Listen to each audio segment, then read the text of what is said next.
Thank you very much for listening to the Heart Journal episodes.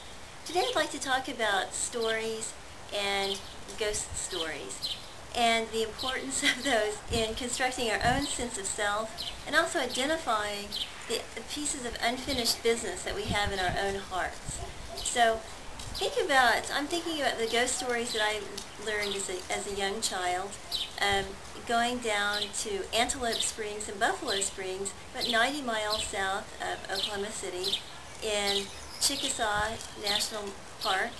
And there's a place that's just a beautiful little refuge, and there's buffalo, etc., and then pretty little trails and nice little mountain streams and brooks and natural streams coming from limestone.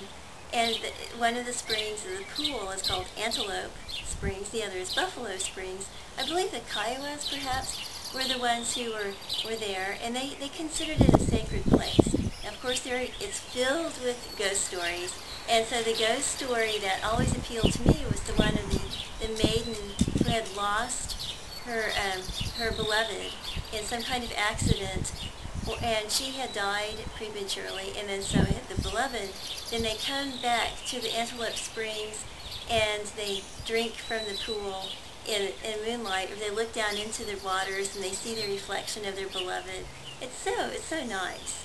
And I was thinking, okay, the fact that we really want to tell each other these stories, that we believe them, tells us a lot about our culture and our cultural desires. And they also tell us how we start to tell and create our own stories, and how we, in the case of ghost stories, perhaps create our own ghosts, and we cling to those ghosts because it's beautiful.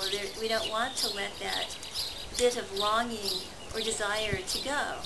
And the idea that something is past, but you still want it, and it's there in its ephemeral form, it's worth investigating.